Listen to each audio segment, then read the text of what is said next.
You are listening to 600 Second Saga. Today's feature is Augmented Past Real by Liam Burke. Gritty popped steel and chrome approached brick and mortar facade. Throwaway progress in stark contrast to degrading craftsmanship. Soft media receptors pierced the glass portals of the van, collecting data in the old way through barbaric bombardments of photons on cones and rods. Object identified as apartment building. Evaluation, crummy. Jazz flexed an inner muscle, married blissfully to his base, and triple-checked the gig.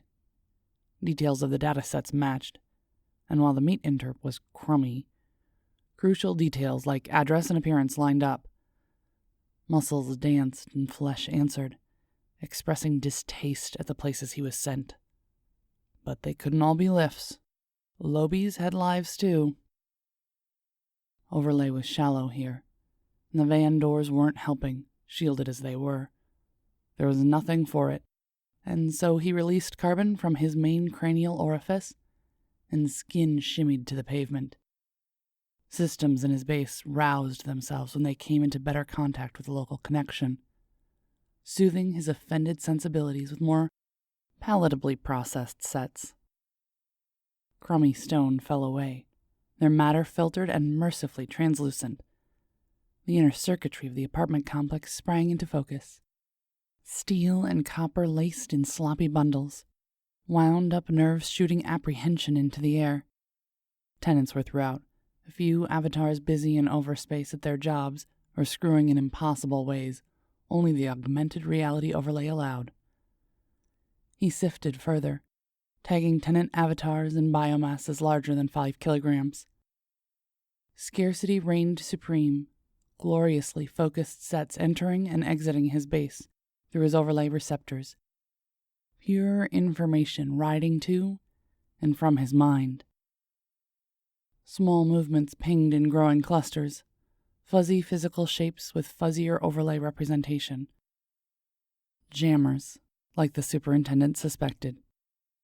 He assigned red to their input interp, contrasting the rat swarms to the empty space around them. Frequencies were flipped through, the Swiss Army knife of data reception, until fur came into focus. He counted 36 and some change, only a third of which were actual jammers. Mostly between floors, in walls, a hole in the basement, based on the location. He added a tag to the really real jammers and lowered his fizz form to the ground, back resting into the rubber-lined indentation on the driver's side of the company van. Signals left his brain and shot through the ligaments of his face, assembling a smile. Finally, the good stuff. Preliminary scans showed the area was saturated with riders, scanners, and crashers, which didn't surprise him. This was a Lobi neighborhood, and you got what you paid for. When that was nothing, well... He closed the watery spheres he was born with and switched over entirely to overlay receptors. Avatar fully realized he stood 6 feet exactly, etched entirely out of electric black, with a smile as bright as the 2 eyes screaming out glaring light emission. Long fingers hung at what meat suits would have considered monstrous lengths. But this wasn't meat space, so they could get bent. He didn't hop directly into the aerosphere, instead routing himself through the routing system of the company van. It stood massive and monolithic in the aerosphere, with an iron gate straight out of a fic. His approach was impeded long enough for it to receive his access code through the tips of his fingers, and then he was inside. The cool, sleek interior of an elevator carriage closed around him, an unnecessary sense of motion letting him know he would be safe when the doors opened. Said portal regurgitated him, and he stood exactly where he had before. Neon streets and incandescent pinpoints lit up his vision, dimly lighting the whole block. A lift would have been near blinding, forcing the scale back. But here, It was oppressively dark, forcing a scale up. Details came into focus. A half-used data stick smoldered in the gutter of Fizz Space. The various tenants of other apartments down the street. A rider slinking along toward him. He ignored it as it repeatedly found itself slipping off the doors of the van fortress. He had a gig to complete. Filters appeared in the air before him. And now he used his hands to pick up and choose datasets stored in his base and fine-tune them until there was only the outlined apartment complex for the gig and a red cluster of rats. The jammers were much shadier here. Blots of emptiness, making the lives of those in the building unacceptably difficult. A common ploy by rival companies to claim overlay access was better with them and not their competitors. He chuckled. Static outbursts of information jumbled to represent a general loss of control. He hoped the rivalries never stopped. He approached each cluster, long, dark digits dancing through the shifting malaise around each jammer, and juiced a little extra input to each of their implanted chips. Heat sinks undercompensated, and one by one, the jammers met the heat death of the universe, a little earlier than planned.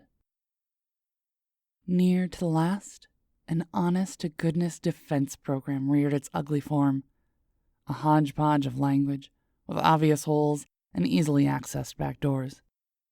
It wasn't even fun to dismantle it and leave it twitching in the overlay.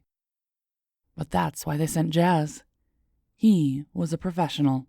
He cared. He loved his job. As the last jammer winked out, the aerosphere burst into clarity, a surprisingly large amount of it. Confused defense programs for the apartment suddenly wandered back in. Jazz had read as malicious wares. Maybe not so unprofessional after all. His avatar loped back reluctantly to the van, and with a crackling sigh of entropic energy, he rerouted to his Fizz Space. With all the infuriating inefficiency of meat, he climbed back to the driver's seat and checked his base. There was another gig in a MIDI neighborhood. Signals transferred to receivers, gliding Jazz to his next gig, never noticing the absent itch. Such things were for flesh. And he was wired steel. He was augmented past real. This was Augmented Past Real by Liam Burke. Liam Burke is a horror sci-fi independent author. He is a father of one and a husband of another. He currently works in the IT industries, studies Bujinkan Budo-Taijitsu, and enjoys several types of LARP. He has several novellas which are collections of short stories. He will be releasing a longer fairy tale with illustrations in the coming weeks. Check our show notes for links. Music is provided by Mads. Learn more about 600 Second Saga, our authors, how to submit your flash fiction, and how to support the podcast in the show notes. This has been Mariah Avix and 600 Second Saga.